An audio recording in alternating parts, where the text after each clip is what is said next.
My husband's paranoia has gotten so intense that he demanded I wear a tracker while he's on his work trip, and now I have just 2 weeks to leave my whole life behind before he gets back. I, 29 female, have been married to my husband, 30 male, who I'll call Alex. Alex and I met in college during our freshman year. We started off as just friends, and got married 7 months ago. I've gotten along with his family, but we aren't super close, but we're friendly enough. The problem is that Alex has begun to make me incredibly uncomfortable. Firstly, he started asking me who I'm meeting with, where, what we plan on doing, how long every single time I leave the house without him. At first, I just thought he was being protective and a good partner just in case something happened, but then he started checking my phone after the visits, vetting and researching each of my friends as well. He also has been pursuing me to link my bank account to his, as he's in charge of the finances when he was perfectly fine with keeping them separate before. We fight about it almost every day. Finally, yesterday when he was preparing to go on a work trip for 2 weeks in California, he demanded I wear a tracker so he could keep an eye on me while he's gone. I can't do this anymore. I feel like I'm suffocating, and his family, who I've spoken to about his worrying behavior, just said he's being careful and protective as a good husband should. I need to gather my things together and find a way to be gone before he gets home without tipping him off. He's always threatened that if he ever found me cheating on him, he'd turn in divorce papers the same day. He keeps a filled-out copy in his desk. I'm going to submit those the day I leave. But there's so much to do: Bergen, finding a new place to live, seeing if my job has any transfers available, packing and moving in 2 weeks. His return flight is in 2 weeks, so I need to move quickly. I'm posting here because I don't have any close family, and I can't risk dragging my friends into this as we share the same friends. I just needed a place to vent, and ask if anyone has any advice on the easiest and safest way to do this. Edit. Oh my god, you guys are amazing. I never even thought to not use his divorce papers. I'll check for cameras before I start any packing or prepping. I may also shred his divorce papers just in case and look into getting a lawyer for myself. I'm in a no-fault divorce state, that much I so remember, which will help. I'll update again when I know more. The tracker he wants me to use is a small clip to put on the belt or waistband. I'll wear it unless I'm going or doing something related to me leaving. No pets yet, thankfully. First update 2 days later. So I've gotten a lot of support and helpful advice along with questions I thought I should clarify before I proceed with the update. Some ask why I'd be hiding things from Alex regarding going out and who I'm meeting with. I don't, and I have nothing to hide. However, when he begins to then double-check everything I tell him with the other people there, right down to each person I talked to and what I said. Did I send any text messages? Did I order food? How much did I eat? That's when it started to feel like I was slowly being pushed into a corner. It didn't start that bad, but gradually grew worse over time. All of the Reddit subs my in-laws' families are part of are related to gardening and DIY, so I highly doubt they'll see this. If so, by the time they do, I'll hopefully be gone. I talked to my job and explained things to my manager. And they promised to look into openings in other states to see if they could get me into one. They'll have an update on that in 3 days. I trust that my bank account is secured, considering he's tried to get into it before and failed. I found one camera in the kitchen, another in the living room, and one in our bedroom. As such, I've left them in place for now and done all other planning, in the bathroom pretending I'm taking a bath. I'm honestly staying away from the domestic violence services as my sister-in-law is unfortunately higher up in those, considering she volunteers there, and I have a feeling if I did show up there, they would know in a heartbeat. I can't look for apartments until I get the update from my work, but either or, I'm still going to be leaving the state. The day before I do, I will be changing my number carrier and wiping my laptop and all of his electronics before I do. I've met with 2 lawyers so far and had them look over the paperwork. My husband had prepared and both said that it did have some clauses in it that could have caused me some trouble down the line. What alarmed all of us closed the fact that several of those clauses dealt with future children, and not as a hypothetical. Like several here suggested, I have a feeling he fully intended on getting me pregnant to keep me trapped and tied to him. There are 3 other locations my job could send me to, and I have. As a precaution, I begun looking into all 3 cities and housing in the areas. Just in case one of those, this is the one they send me to. Even if they don't have an opening that they can push me into, then I will just have to quit, move and figure things out on my own. I have enough money to live and survive for a few months until I can pick up another job. Unfortunately, all of our friends are mutuals and would likely be unaware of the consequences of saying or sharing anything I do or say with my husband. I don't have any surviving close family, and obviously my in-laws are not a good resource to rely on. I am on my own, unfortunately, other than the wonderful bonds I've begun to make here. I will update again if I get more information or something else happens. Otherwise, I'll update when my work gets back to me.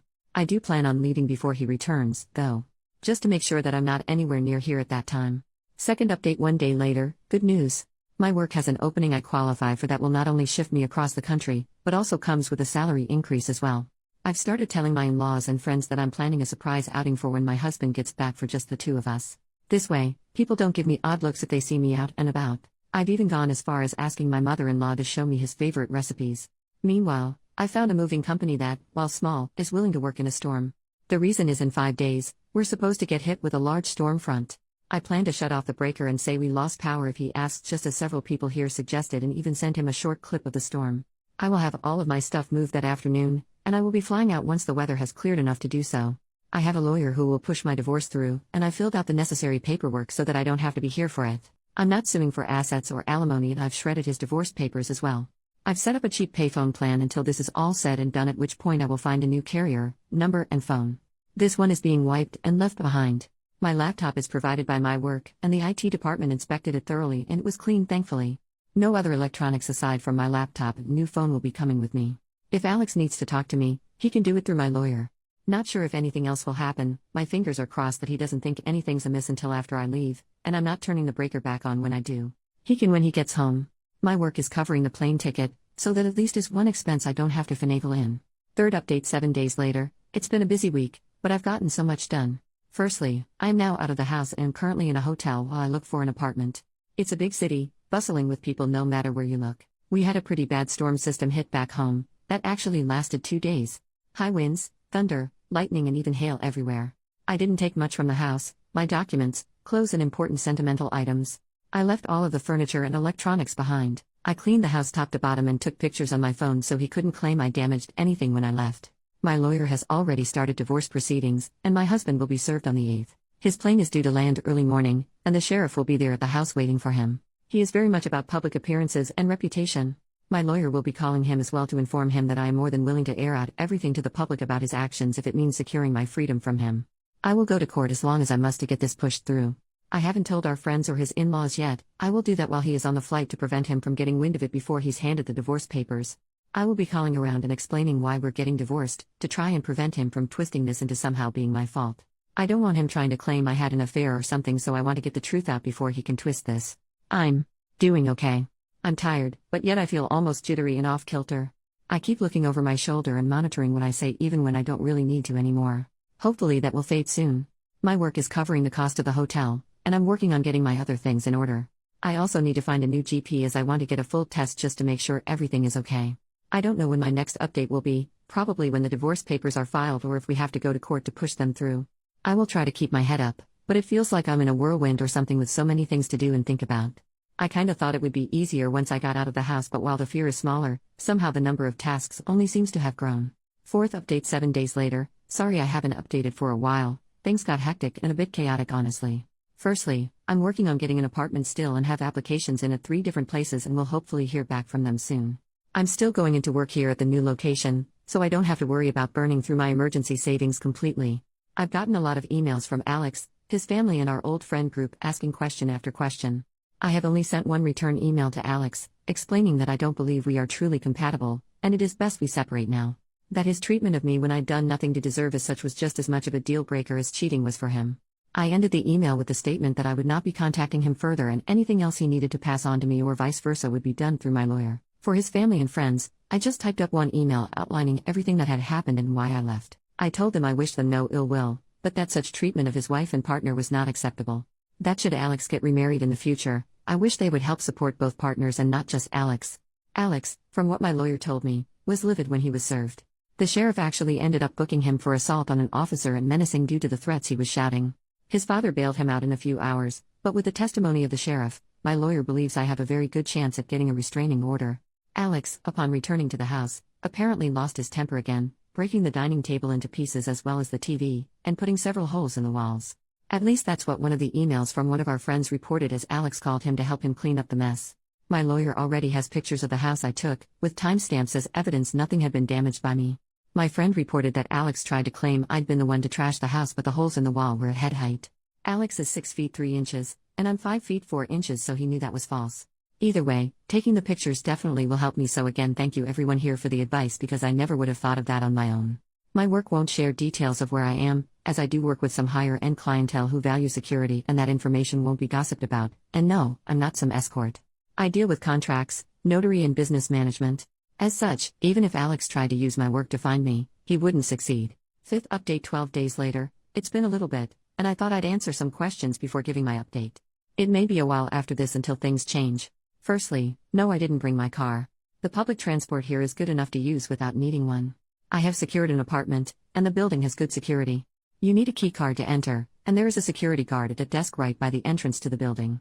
As part of my contract, I gave them a photo of Alex and his family so that even in the off chance they do find me, they won't be let in. The responses I got from the emails varied. His family said I was overreacting, and that I owe Alex an apology for the problems this has caused him. The pending criminal charges puts him at risk of losing his job if he's convicted. Alex sent a long email, apologizing and pleading for me to come home. He said he was worried for me, that he is willing to go to therapy if it will appease me. He wants us to remain together, and he didn't think leaving was an appropriate response to his genuine concern and worry for my health and safety. The friends gave somewhat lacking replies, saying that they didn't think Alex was ever going to hurt me and that I shouldn't be letting my imagination run away wild. As much as I want to say I was surprised by the lack of support, I'm honestly not. He intends to fight the divorce. I'm letting my lawyer handle it, and I'm also pursuing a protective order as well. Once I got approved for my apartment, I also froze my credit. I've changed my phone carrier and number, as well as making sure none of my documents list Alex as next of kin or POA. Some have asked why I was so paranoid about Alex and his possible future actions. The answer for that actually is somewhat simple: my grandmother. I love that woman to bits. As a teen, she explained why my grandfather was never around. He was extremely abusive and manipulative, and her generation didn't allow divorce really. She wouldn't have been able to buy a house or get a good enough job to support her and my mother on her own. As such, she endured it, shielded my mom as she could until my grandfather died. When I felt like I may have been overreacting, I remembered how she'd said she'd always wished she'd been able to see my grandfather for what he was early on when she may have been able to annul the marriage. I don't know when I'll update again, maybe when the divorce goes through or if something big happens, but until then, I'm just trying to keep my head above the water. 6th update 1 month later. It's been a month since my previous update, and I wanted to share some of what's been going on in the meantime. The divorce is proceeding, but even though I don't need him to agree, and he's not, it means I have to go through the courts to get it approved. As such, it could be upwards of 6 months to push it through even though I'm filing without attempting to claim property, alimony or compensation. I just want a clean break and separation. Alex has attempted to use our friends to reach out to me, as he doesn't want to use my lawyer for communication. He's saying it's disrespectful and cowardly to hide behind my lawyer, and not meet him face to face. Alex wrote me a letter that he did pass off to my lawyer, but the contents were him justifying his actions and claiming that in today's time it is dangerous for women to be on their own, which is why he was so intent on trying to keep me safe from harm. He wanted me to understand that he was trying to protect me as best he could and was hurt that I would just lie to him and hide my actions from him related to my dissatisfaction with our marriage and my moving. I didn't reply, because at no point did he apologize. All he did was turn everything around on me as I was being overly dramatic, emotional and cowardly. There was a second letter with Alex's from my sister-in-law. Her letter was honestly disturbing and completely justified my misgivings regarding approaching her in any kind of professional capacity. She spent 5 paragraphs detailing how a real abusive relationship looked like and that Alex was the furthest thing from abusive. The details she included were all related to financial abuse and physical abuse. Nothing like what Alex had been doing. She stated that my attempts to smear her brother's name for attention and clout made me the abuser, not him. I haven't really been able to process that, admittedly. Part of me can't help but wonder if she's right. I mean, I blindsided him by leaving as I did and refusing to speak with him at all. My old boss recommended that I look into getting into therapy after I moved, and I think I need to. I have had a hard time adjusting to being on my own. I keep censoring myself and haven't even gone out to eat yet. I always end up worrying about what if someone sees me, what if I get in trouble for spending my money on something frivolous. My lawyer is continuing to fight for the divorce, and I shouldn't need to be physically present in court. Any meetings needed between me and the judge can be done via Zoom. I'm trying to avoid confrontation with Alex and his family for now as much as I can and passed both letters to my lawyer in case he needs them. Our friends are mostly trying to avoid taking sides still, and I'm honestly approaching the point of just letting them go as well. I'm tired of fighting for them to understand at this point. I don't know if anything is going to happen, so my next update may not be until around mid-November depending on how long it takes to push the divorce through. Work is going well, and it's helpful to have something familiar to anchor my day-to-day life when so much has changed and is changing even now. New update 4 months later. It's been a while since I last updated, as I needed to let the court step in as Alex was not willing to grant my request for a divorce. We started with mediated session via Zoom, but after 4 sessions it was decided that no compromise could be reached between us. The things Alex was pushing for were ones I'm not even willing to humor, let alone agree to. He wanted me to tell our friends and those I'd sent the information to about his actions that I'd made it up in order to gain sympathy. He also wanted me to pay him for defamation and suffering, especially the wages he lost because of sitting in jail for 2 days and missing work before getting bailed out. Lastly, he also wanted me to return and to quote him, stop my foolish behavior and act like a proper wife and partner. Yeah, no. So, needless to say, our mediated sessions went absolutely nowhere. The judge isn't seeming to buy into Alex's act, thankfully, because he certainly tried. It took me far too long to see Alex for who he was, and part of me feels like an idiot because I didn't see it at all. Yet, the judge seemed to clock him for exactly what he is within the first meeting. Maybe I just didn't want to see it. I don't know. Alex ended up arguing with the judge a lot, even being held in contempt 4 different times. I think it's honestly why this moved as quick as it did. It didn't help that Alex tried to pull in his family as character witnesses, but they were dismissed by the judge as the abuse wasn't seen or heard by them, and as such, they only knew part of Alex's character. In his closing statement after he approved the divorce, he went on to call Alex a narcissist, and that if Alex loved himself so much to abuse the one he'd married to let the divorce happen, and marry a mirror next. I didn't think a judge was allowed to say that. At all.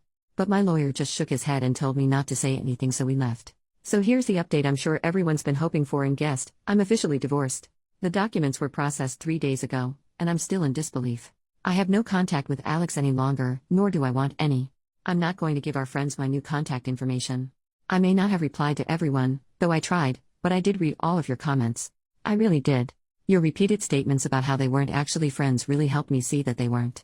So, I decided that since I moved far from that place, I needed to start over. New home, new place, new friends.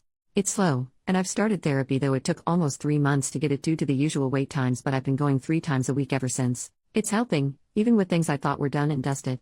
Alex didn't take the divorce well, according to my lawyer, who's been keeping up with him to make sure he stays away from me. He did something at work. I don't know what is. Obviously I have no way to gain that information, but whatever it was cost him his job. My lawyer also did something I didn't expect him to, but something I think everyone will like. He took the letter my ex-sister-in-law sent me and forwarded it to the domestic violence organization she works for, along with an informal statement regarding Alex, his actions, and the decision of the judge. She's been let go as well, and given how tight those organizations are with one another, my lawyer said that the likelihood of her getting a position at another is slim to none.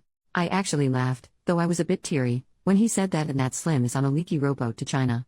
I've been crying a lot lately, but my therapist says it's normal and shows I'm actually processing things instead of bottling them up and pushing them down. I'll try to update in a month or so, if my emotions level out some, to explain a few more of the details, but I wanted to get this out there, and thank everyone for their continued support and encouragement. I appreciate each and every one of you. I really do. You gave me the hope that leaving him wasn't going to be this giant black mark I'd never heal from or move on from. Work is going well, and the sense of normality and routine is helping me avoid feeling like everything has been spiraling out of control.